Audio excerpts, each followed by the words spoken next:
Jangan menghindari karena kebenaran itu terlalu pedis. Papua jangan bilang lagi merdeka karena kita tidak berjuang untuk merdeka, kita berjuang untuk negara. Jadi apabila ada negara di luar dari 1961, maka mereka masuk di dalam kategori maka. Jadi termasuk Indonesia, maka mereka masuk di dalam kategori maka. Itu menurut hukum internasional. Halo semuanya, selamat datang kembali di kanal YouTube Manuskrip Papua. Dalam konteks perjuangan bangsa Papua, penting dipahami bahwa menurut pandangan Hakim Pahabol, setiap gerakan yang berada di luar kerangka, terutama setelah momen 1 Desember 1961, dapat dikategorikan sebagai tindakan makar dalam perspektif hukum. Kau tak lingkar dengan hukum Indonesia dan kau bingung bagaimana mau keluar. Status quo yang menjadi ilegal. Jadi semua negara-negara deklarasi-deklarasi yang kau lakukan dalam jurisdiksi hukum Indonesia itu menjadi kau ilegal. Kau yang bikin negara di atas negara Indonesia. Itu menurut hukum internasional itu begitu, dan menurut hukum Indonesia juga itu begitu. Tetapi berbeda dengan konteks mamanya adalah Belanda dan dia sudah berhasil melahirkan negara Papua, maka wilayah tanah Papua ini sudah ada pemilik, sudah ada orangnya, ada subjeknya. Kalau negara sudah jadi baru ada bangsa-bangsa lain termasuk Indonesia masuk, maka status mereka menjadi ilegal. Jadi semua yang menurut Indonesia katakan bahwa yang Indonesia lakukan penegakan hukum itu menjadi pelanggaran hukum. Dan semua yang KPNPB lakukan hari ini menjadi penegakan hukum. Tapi kalau kamu paksakan dengan kekuasaan Indonesia ini baru dengan harapan agar Indonesia atau mama Indonesia ini kasih lahirkan anak, berarti harus situasi yang memaksa pemerkosaan jalan politik. Tapi yang menjadi pertanyaan adalah apakah orang Papua punya kekuatan untuk memperkosa Indonesia ini untuk melahirkan anak Papua ini atau negara Papua ini begitu? Lalu, bagaimana seharusnya perjuangan itu ditempatkan agar tidak berujung pada konflik berkepanjangan? Hakim Pahabol kembali hadir memberikan edukasi politik kepada masyarakat Papua. Ia menekankan bahwa perjuangan apapun harus dilandasi pemahaman hukum yang kuat, bukan sekadar dorongan emosi atau tindakan tanpa arah yang jelas. Menurutnya, selama puluhan tahun, banyak bentuk perjuangan yang justru berjalan tanpa landasan hukum yang memadai.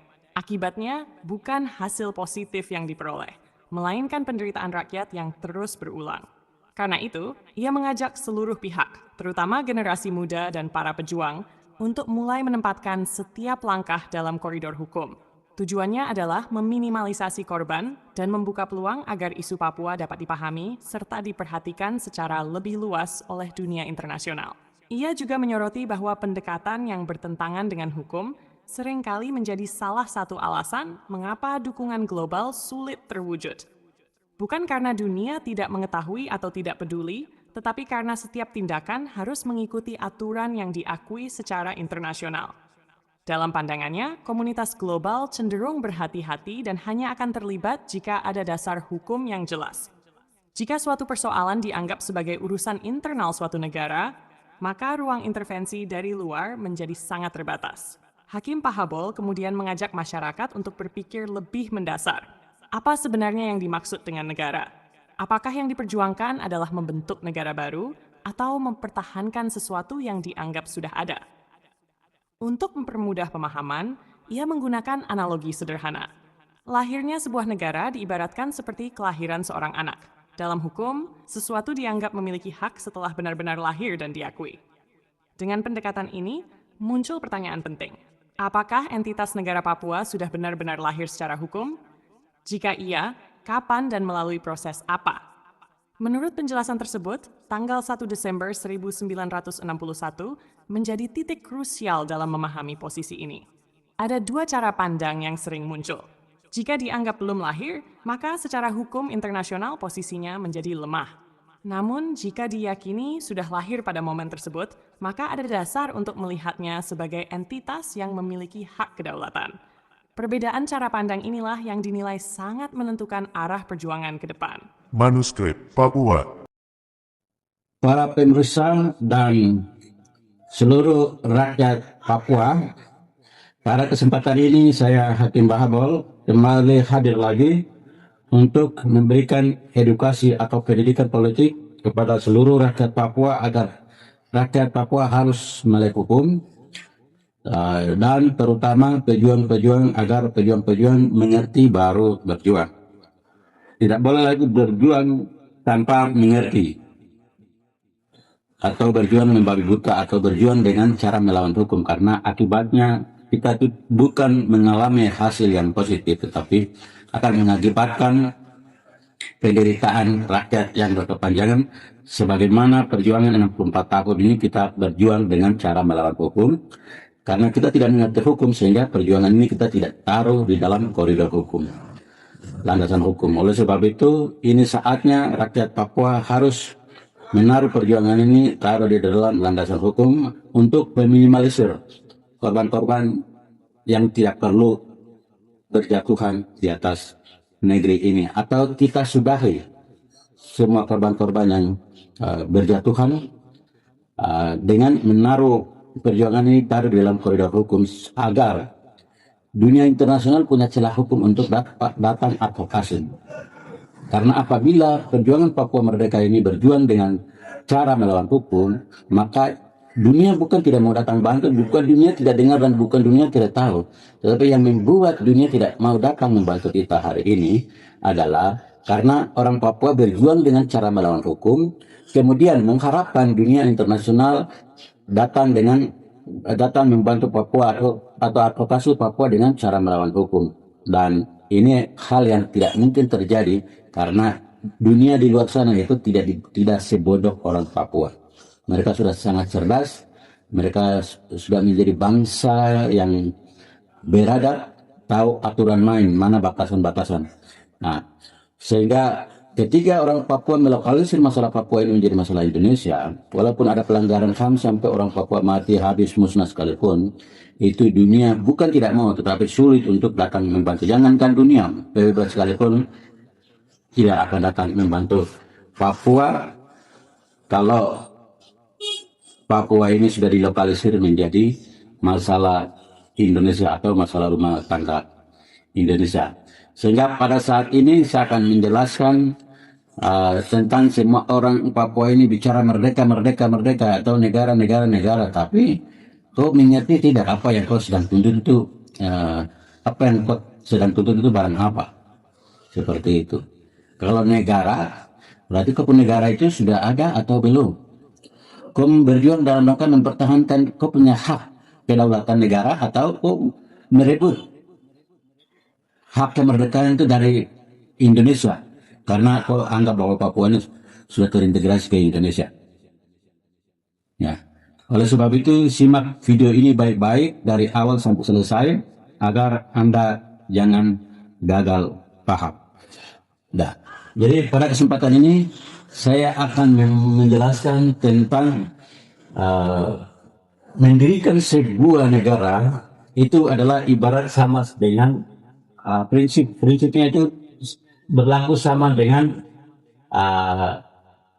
melahirkan sebuah anak. Nah, dan prinsipnya adalah sama seperti anak lahir karena perkawinan. Demikian tidak ada negara tanpa ada kontak positif atau hubungan antara orang asli Papua sebagai yang punya entitas dengan negara kolonial. Ya.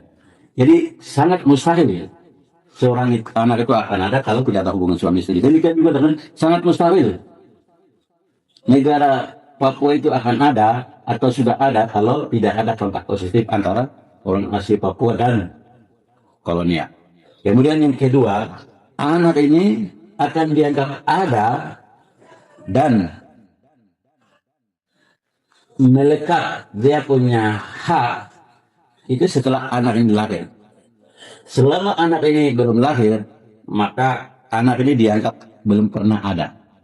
Makanya ketika seorang ibu dia mengandung, kemudian dalam perjalanan itu dia menggugurkan, dan menurut nurani adalah ibu tersebut melaksanakan kejahatan karena telah membunuh suatu kehidupan yang punya hak. Itu menurut kita.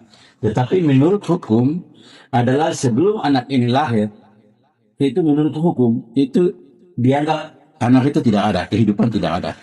Nah, sehingga anak tersebut dia tidak punya hak. Sehingga pelanggaran yang dilakukan oleh atau kesalahan atau kejahatan yang dilakukan oleh dia punya mama membunuh anaknya dengan cara menggugurkan itu tidak dapat dijerat hukum manapun. termasuk hukum positif Indonesia, hukum positif di dunia ini, maupun hukum adat sekalipun. Saya percaya, bukan percaya, bahwa Anda tahu bahwa tidak ada satu hukum adat yang mengatur untuk hukuman bagi ibu yang menggugurkan kandungan. Nah, ibu ini tidak dapat dihukum, dijerat hukuman karena anak itu dia bukan subjek, dia tidak penyandang hak. Ya, sehingga mama tersebut dia mau gugurkan kah, ya, atau dia mau cekik dia kah, itu dia tidak punya, anak ini tidak punya hak, dan mamanya itu tidak bisa dijerat hukum atas pelanggaran hukum tersebut, hukum positif manapun, karena dianggap anak ini belum pernah ada, tapi dianggap tidak pernah ada. Perlu kita menyimak karena prinsip ini juga berlaku di dalam hukum internasional. Sama seperti anak ini akan ada kalau ada hubungan perempuan laki-laki, demikian juga dengan negara ini akan ada melalui hubungan antara orang asli Papua dan kolonial, dan hubungan tersebut harus positif, sehingga anak yang bernama negara Papua ini bisa muncul. Tanpa ada hubungan orang asli Papua dengan kolonial, negara Papua ini itu mustahil, sama dengan anak ini tidak akan ada, mustahil tanpa ada hubungan laki-laki dan perempuan. Yang menjadi pertanyaan adalah kalau kita menganalogikan untuk proses terjadinya negara itu adalah sama dengan hubungan suami istri atau perempuan dan laki-laki, maka peran kolonialisme itu dia berperan sebagai apa? Sebagai laki-laki atau perempuan? Jawabannya adalah kolonialisme tersebut dia berperan sebagai perempuan, bukan laki-laki.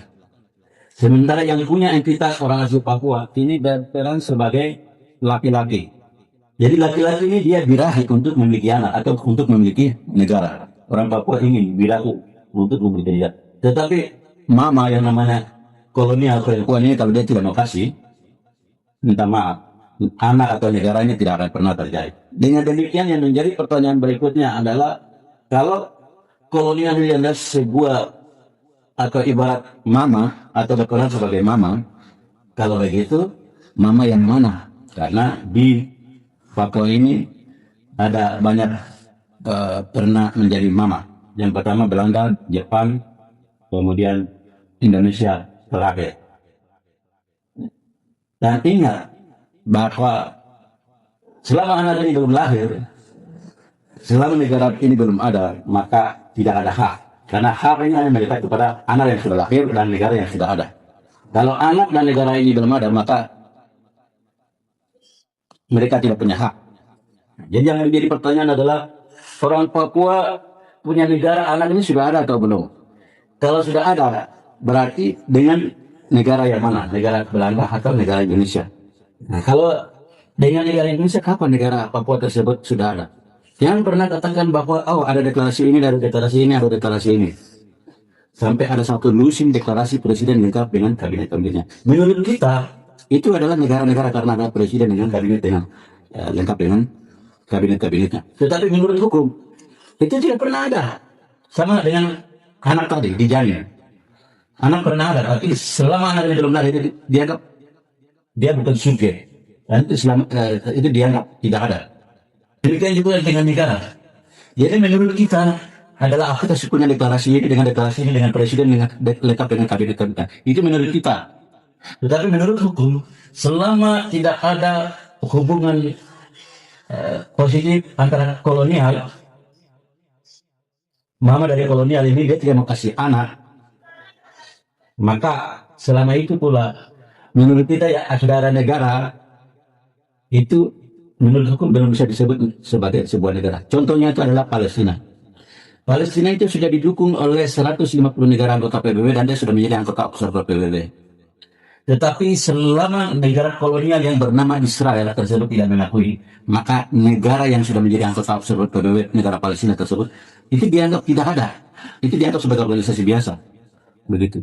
Demikian juga dengan negara-negara deklarasi-deklarasi yang sudah dilakukan setelah 69 atau setelah wilayah Indonesia wilayahnya dinyatakan dari Sabang sampai Merauke melalui Kepera, maka semua deklarasi-deklarasi negara yang sudah dilakukan Presiden lengkap dengan kabinet-kabinetnya itu menurut hukum internasional itu dianggap tidak ada. Dia bukan subjek, dia itu objek. Itu dianggap tidak ada. Menurut kita ada, tapi menurut hukum tidak ada. Sama juga dengan hak ada. Menurut kita janin itu ada, tapi menurut hukum itu tidak ada. Dia tidak punya hak, dia bukan subjek, dia itu objek. Tetapi dia akan menjadi subjek apabila anak itu sudah lahir. Dia penyandang hak dan kewajiban. Demikian juga dengan negara ini akan dianggap ada dan penyandang hak dan kewajiban apabila negara ini sudah ada. Begitu. Jadi apabila rakyat Papua mendefinisikan atau mengklaim diri bahwa tanggal 1 Desember 1961 atau dalam yuridiksi hukum Belanda itu Belanda gagal melahirkan anak negara Papua ini, maka secara tidak langsung mengatakan bahwa wilayah tanah Papua ini adalah wilayah tak bertuan karena tidak ada pemilik, tidak ada negara. Karena hanya dalam negara inilah ada hak. Dan di saat itu pula rakyat Papua kehilangan hak. Jadi pertanyaan adalah, kau atas dasar hak apa kau berjuang, kan begitu? Kau punya hak apa untuk berjuang Papua merdeka? Kalau kau punya hak ini sudah hilang, kau sudah bukan lagi menjadi subjek atas wilayah negeri ini. Ketika Anda mengatakan bahwa Belanda gagal melaksanakan amanat PKPBB pasal 73, otomatis dengan kau mendefinisikan status Papua itu sebagai embrio manifesto prematur sapa Belanda, negara boneka dan lain-lain, maka di saat itu pula wilayah tanah Papua ini menjadi wilayah tak bertuan, tidak ada negara. Kalau tidak ada negara, itu artinya bahwa rakyat Papua tidak menjadi subjek. Jadi negara-negara yang kita anggap pada deklarasi banyak itu mereka bukan subjek, mereka itu objek. Ya. Karena negara-negara deklarasi-deklarasi yang banyak-banyak itu terjadi setelah wilayah Indonesia dinyatakan dari Sabang sampai Merauke, itu artinya bahwa orang Papua mengharapkan negara atau ada ini akan lahir melalui ibu pertiwi yang namanya ibu yang bernama Indonesia atau NKRI ini. Yang menjadi pertanyaan adalah, kalau ibu ini dia mau berhubungan, dia mau kasih anak negara ini, negara Papua. Kalau dia tidak mau kasih, kamu apa? Tidak mengakui negara Papua itu pernah ada, itu sama saja dengan kau melokalisir masalah Papua ini menjadi masalah Indonesia, dan kau mengharapkan negara Papua itu akan dilahirkan melalui rahim Indonesia ini. Jadi nasib bangsa Papua ini tergantung dengan Indonesia, sama dengan nasib politik bangsa Palestina itu tergantung dengan Israel. Selama Israel bilang tidak, maka selama itu pula sampai dunia kiamat juga Palestina belum disebut sebagai sebuah negara, walaupun dia sudah menjadi anggota negara peserta PBB. Kamu orang Papua juga sama. Kamu deklarasi itu sampai naik PIB MSC sampai terakhir ke PBB sekalipun menjadi anggota peserta PBB sekalipun. Selama Indonesia ini bilang tidak, maka selama itu pula kamu punya perjuangan itu presiden lengkap dengan kabinet-kabinetnya, tapi belum bisa disebut sebagai sebuah negara, dan itu bukan subjek, dan dia hanya sebagai pelikat. Nasibnya tergantung dengan Indonesia. Tetapi apabila saudara-saudara mengklaim bahwa negara Papua itu sudah ada melalui mama yang bernama pemerintah Belanda, maka pemerintah Belanda ini sebenarnya sudah menyelesaikan amanat piagam PBB itu tanggal 1 Desember 1961. Itu puncaknya negara Papua itu sudah jadi. Kekuasaan Belanda berakhir dan tuan atas wilayah negeri ini adalah Papua. Sehingga sejak terhitung tanggal 1 Desember tersebut, status Papua ini dia sama tinggi dengan Indonesia, sama tinggi dengan Belanda. Negara Papua itu sudah ada. Kalau negara Papua itu sudah ada, maka dia sudah punya hak. Dia penyandang hak karena negaranya sudah lahir. Tapi kalau kita bilang negaranya belum lahir, maka ya kita mengharapkan Indonesia kasih lahirkan anak ini. Selama Indonesia tidak kasih, maka selama itu pula minta maaf. Kamu deklarasi itu dianggap itu tidak ada. Menurut hukum internasional, bukan menurut kau punya pikiran. Oke, kau punya pikiran terserah. Tapi kalau hukum tidak mau, kau mau apa? Jadi ini kau punya dinamo yang ngatur, ada mekanisme yang ngatur. Makanya berjuang boleh berjuang, semangat boleh semangat, tetapi jangan berjuang dengan brutal. Kau harus mengerti bagaimana hukum internasional ini bekerja, prinsip-prinsip hukum internasional. Baru kau kerja supaya barang jalan normal. Jangan tabrak sana tabrak sini. Karena yang akan berguguran itu bukan kolonial yang berguguran, tapi rakyat Papua dan tujuan berguguran dan hasil tidak ada. Ya, oleh sebab itu perlu rakyat Papua memahami konsekuensi logis dari pilihan kita. Ya, menurut kata-kata kita tidak dibenarkan, menurut kata-kata kita tidak disalahkan. Jadi semua kejahatan yang terjadi itu adalah dia tidak turun langsung dari langit, tetapi dia ada cerita. Karena rakyat Papua memberikan karpet merah setelah kolonial Indonesia ini, penjajah Indonesia ini masuk bikin kacau, sehingga Indonesia punya alasan kebenaran untuk lakukan kejahatan di atas tanah Papua berkedok penegakan hukum. Nah, jadi Indonesia punya alasan kebenaran untuk melakukan kejahatan karena orang Papua sendiri memberikan karpet merah agar rakyat Indonesia itu masuk. Kapan rakyat Papua itu memberikan karpet merah kepada Indonesia? Yaitu sejak rakyat Papua mengklaim atau mendefinisikan negara Papua tidak pernah ada. Belanda gagal mendirikan negara, melaksanakan amanat Piagam PBB pasal 73. Maka di saat itulah rakyat Papua memberikan karpet merah karena wilayah ini tidak ada pemiliknya. Maka siapapun punya hak secara legal untuk mengklaim wilayah yang tidak punya tuan ini sebagai dia punya wilayah. Tetapi kalau mengklaim bahwa wilayah tanah Papua ini sudah ada pemilik, kemudian ada negara lain, bangsa lain datang, maka status mereka menjadi ilegal. Berbeda dengan status belum ada negara dan negara lain termasuk Indonesia masuk, mereka menjadi legal. Anda sendiri yang memberikan karpet merah.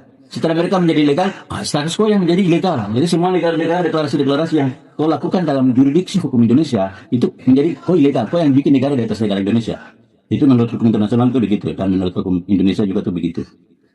Kau talingkar dengan hukum Indonesia dan kau bingung bagaimana mau keluar. Tetapi berbeda dengan konteks mamanya adalah Belanda dan dia sudah berhasil melahirkan negara Papua, maka wilayah tanah Papua ini sudah ada pemilik, sudah ada orangnya, ada subjeknya. Begitu. Karena subjek itu hanya melekat kepada negara. Kalau negara sudah jadi baru ada bangsa-bangsa lain termasuk Indonesia masuk, maka status mereka menjadi ilegal. Jadi semua yang menurut Indonesia katakan bahwa yang Indonesia lakukan penegakan hukum itu menjadi pelanggaran hukum. Dan semua yang KPNPB lakukan hari ini menjadi penegakan hukum. Tetapi kalau variabel A tadi kita pilih bahwa Belanda gagal melahirkan anak ini, mama Belanda tidak melahirkan anak ini, maka orang Papua menjadi objek, bukan menjadi subjek. Orang Papua tidak punya hak. Orang Papua hanya tersisa kewajiban. Jadi atas dasar apa? Kau memperjuangkan kemerdekaan kalau kau tidak menyenangkan hak ini. Hanya orang yang punya hak ini saja baru bisa berjuang untuk mempertahankan hak, berjuang dengan dasar hak. Kalau anak tersebut belum ada atau negara tersebut belum ada, maka tidak ada hak bagi mereka, semacam begitu. Tapi kalau kamu paksakan dengan kekuasaan Indonesia ini baru dengan harapan agar Indonesia atau mama Indonesia ini kasih lahirkan anak, berarti harus situasi yang memaksa pemerkosaan jalan politik. Tapi yang menjadi pertanyaan adalah apakah orang Papua punya kekuatan untuk memperkosa Indonesia ini untuk melahirkan anak Papua ini atau negara Papua ini, begitu? Jadi kalau kau tidak punya kemampuan, tidak seberapa jangan paksakan untuk mendapatkan anak atau negara ini melalui cara paksa, melalui pendekatan politik atau melalui pemerkosaan semacam begitu. Ya, ini sedikit saya kasih analogi agar rakyat bisa paham, sehingga yang menurut kita benar itu belum tentu benar bagi hukum. Dan ini juga jawaban kenapa sudah ada presiden lengkap dengan kabinet-kabinetnya, sudah ada satu lusin, tetapi merah putih masih berkibar. Oke, karena yang kamu punya negara ini dianggap tidak ada. Kamu punya deklarasi menurut hukum dianggap tidak ada. Jadi yang tidak ada itu tidak mungkin membekukan yang ada, negara yang real, yang konkret ini. Begitu. Jadi untuk membekukan yang ilegal ini, ya harus ada orang Papua punya negara yang legal, yang punya hak ini untuk membekukan kekuasaan ilegal di atas tanah Papua. Tanpa kosong anak ini tidak ada, baru bagaimana kamu mau bekukan kekuasaan ilegal ini? Ini kan lelucon yang kamu pertontonkan. Dan ini juga saya bagian dari kemarin saya bikin video, bagian dari pejuang-pejuang ini masuk dalam kategori tidak waras. gila ODJG. Nah, jadi bagaimana ODJG ini pimpin kita, orang gila ini jadi pemimpin kita bisa sampai ke tempat tujuan. Nah, itu. Sementara pejuang-pejuang ini sendiri tidak tahu apa yang sedang dia perjuangkan dan bagaimana mengakhiri. Bagaimana kendaraan pilot driver yang bawa kendaraan ini dia tidak tahu jalan atau tidak tahu mengemudi, itu sama-sama kita akan masuk jurang. Oleh sebab itu saatnya untuk kita mengedukasi rakyat agar rakyat menjadi cerdas, pejuang menjadi cerdas untuk mengakhiri penderitaan berkepanjangan ini dengan lebih cepat. Demikian video singkat saya, semoga dapat bermanfaat. Dan jangan lupa share, komen, like video ini untuk edukasi seluruh rakyat Papua. Papua, negaraku, negaraku, Papua. Papua, negaraku, negaraku, Papua. Dan ini adalah yel-yel yang mulai saat ini harus diterapkan di seluruh tanah Papua. Yang ketiga, melihatkan yel Papua jangan bilang lagi merdeka, karena kita tidak berjuang untuk merdeka. Kita berjuang untuk negara. Dan negara ini sudah ada. Kita tidak berjuang dalam rangka mendirikan negara, tidak. Negara ini sudah tanggal 1 Desember 1961. Jadi apabila ada negara di luar dari 1 Desember 1961, maka mereka masuk di dalam kategori maka. Jadi termasuk Indonesia dan negara-negara di luar atau deklarasi-deklarasi di luar dari tanggal 1 Desember di atas wilayah tanah Papua, maka mereka masuk di dalam kategori maka. Itu menurut hukum internasional. Kau boleh terima, kau boleh tidak terima, kau boleh marah, tetapi ini kebenarannya begitu. Memang kebenaran itu kadang pahit, tetapi tidak apa-apa. Kita telan pahit untuk menyembuhkan kita. Karena obat itu tidak selamanya manis. Obat itu kadang itu pahit, tetapi yang pahit itu kita minum itu bisa menyembuhkan kita. Jangan menghindari karena kebenaran itu terlalu pedis. Ya. Izinkan walaupun itu pedis, tapi minumlah supaya kita jadi sembuh, rakyat bangsa Papua jadi sembuh untuk selamanya di negeri yang Tuhan wariskan melalui nenek moyang kita, agar kita bisa berdiri mengangkat kepala tegak di tangan leluhur kami. Kita tidak boleh ada di bawah ketiak bangsa-bangsa lain, apalagi bangsa Melayu. Terima kasih. Wassalam. God bless.